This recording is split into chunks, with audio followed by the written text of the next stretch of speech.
Hey peeps, welcome back to the channel once again.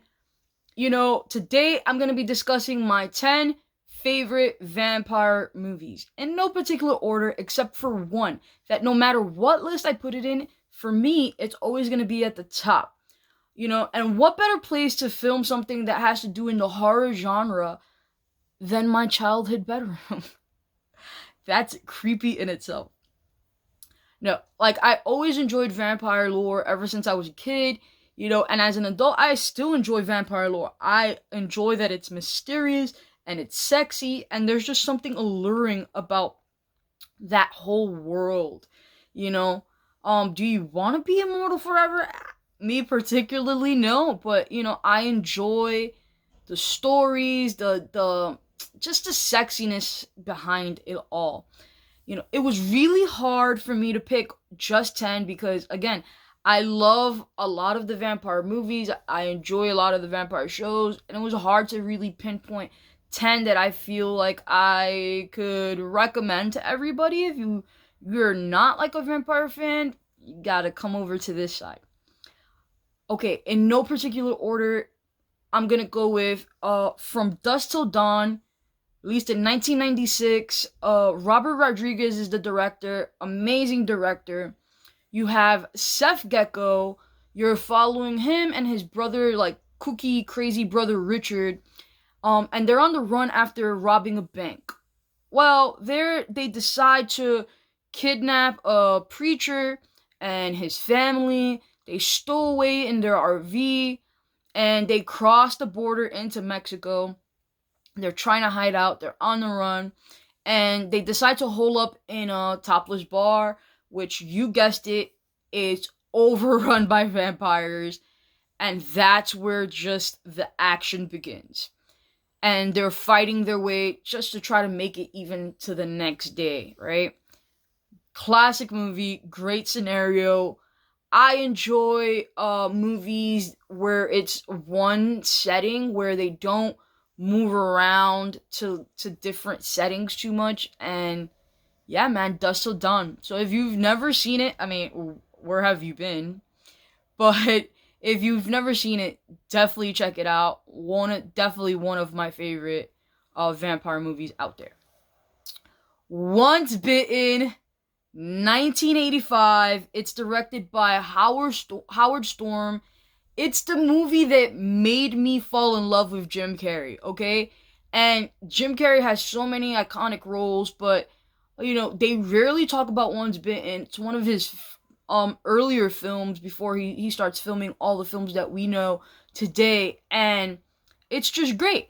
So you're following this guy, this teen named Mark, who's a virgin. He's trying to lose his virginity, but his girlfriend is a little bit like, she's being reluctant, a little iffy about it all. And he goes to a club and he gets lured out by the Countess. And she takes him back to her lair. And I think he's just thinking, this is the older woman, here's my shot to just come into manhood. And unbeknownst to him, she's a vampire.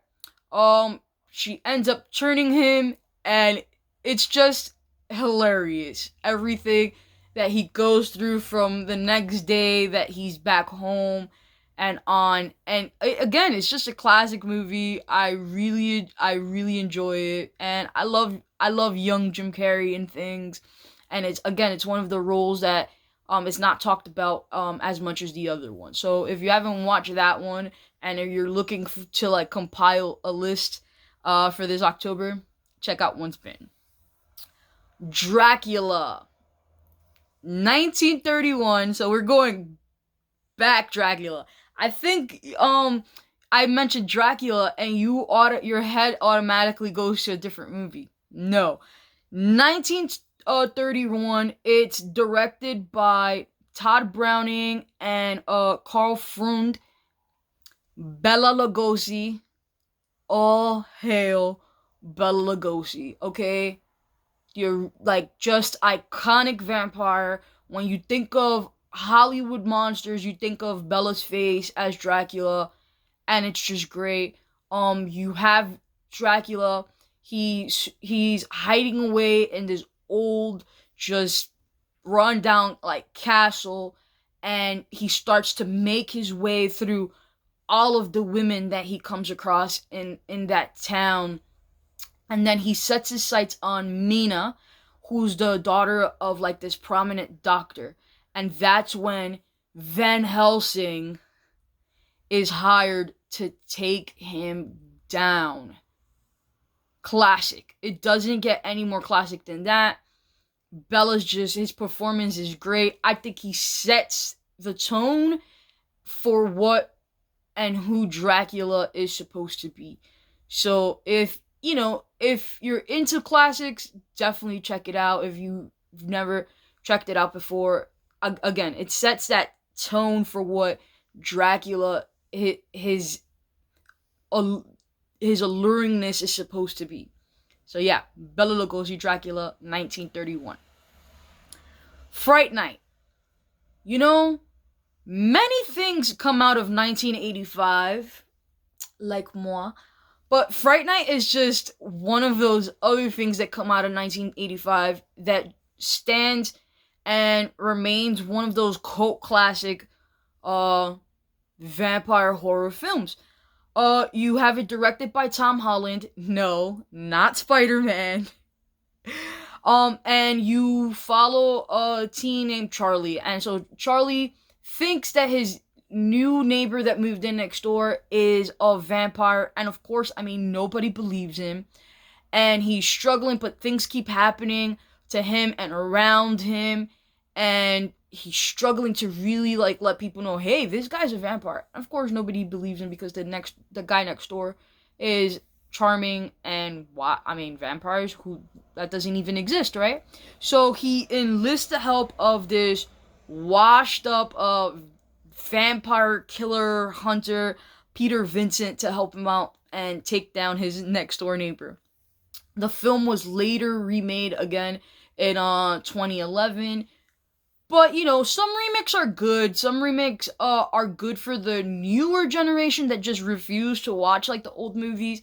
But this one is just a classic. Fright Night, 1985. Add that to your list. Blade. Come on. Do I have to say more about this? Blade is,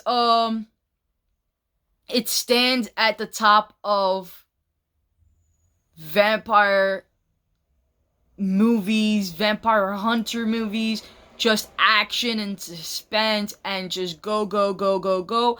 It's 1988. It's directed by Stephen Norrington. And, half immortal, half mortal. He's hunting down these weird modern vampires. They're in turn trying to get their hands on him and the special blood that he has, because they're trying to bring back this just evil god that is the key to just eradicating humans. And it's fast paced. There's sunglasses, swords, action, great fight sequences, trench coats, leather, and Wesley Snipes. Can I say more? Blade.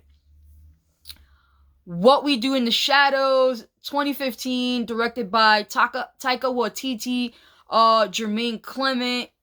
I know you've heard me rave before about What We Do in the Shadows, the show on Hulu. Movie comes out first.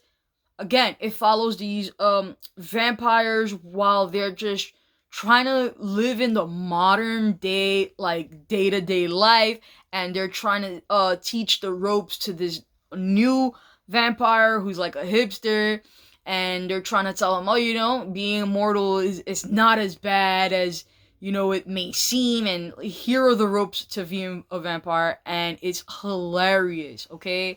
They do such a great job with this movie, and then later on, they do the show on Hulu. Fantastic. What We Do in the Shadows. Buffy the Vampire Slayer, 1992, directed by Rubel Kuzai, again, just great movie, classic scenario, young blonde teen girl, in high school. She bumps into this dude named Merrick, who's telling her that he's there to train her to become this vampire hunter killer. And I mean, if anybody comes and tells you that you're that one, right, you're gonna be a little bit skeptical, but obviously she pulls it off. She fights against this big vampire horde, and later on you have Buffy the Vampire Slayer TV show, also really iconic.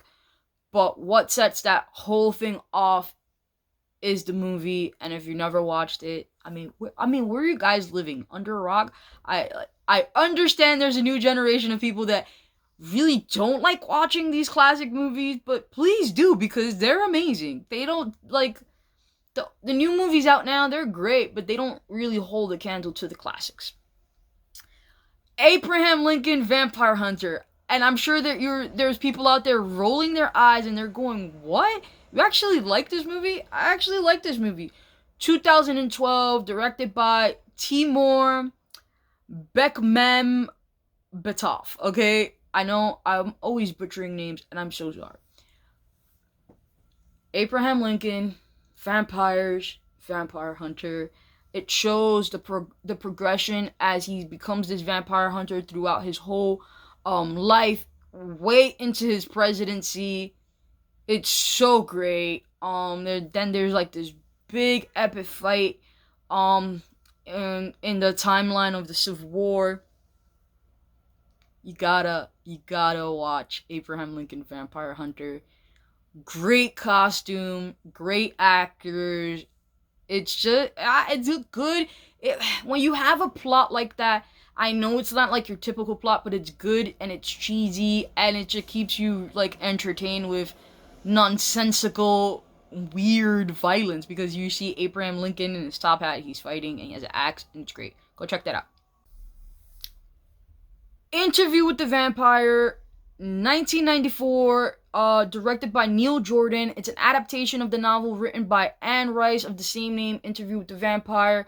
She's an amazing author, writes in that vampire, witch, paranormal world. Classic books, classic series there that she touched off. We follow Louis as he's telling his story to this eager biographer, who's trying to get the story about vampires, who he believes, I think it's gonna make him a really good amount of money if he puts this story out, accounted from the person who was there. So you have this flashback of going back and forth to present day, him telling his story, to the back where you see it play out. You have Lestat, who picks up Louis when Louis is just depressed and down and suicidal after his whole family is murdered, they're dead, and he picks him up, takes him under his wing, and offers him immortal life, turns him into a vampire, brings him into their world. Eventually, as time goes on, I think Louis gets tired of that world. He doesn't have the heart for vampirism, I think he's just too good. He tries to leave Lestat behind, but Lestat always has tricks up of his sleeve, and he takes a little girl, and he turns her into a vampire, which in turn convinces Louis to stay because he feels like he has to protect her. No child should be going through this in life, through being immortal, never growing old, never falling in love, etc., etc. And he convinces him to stay.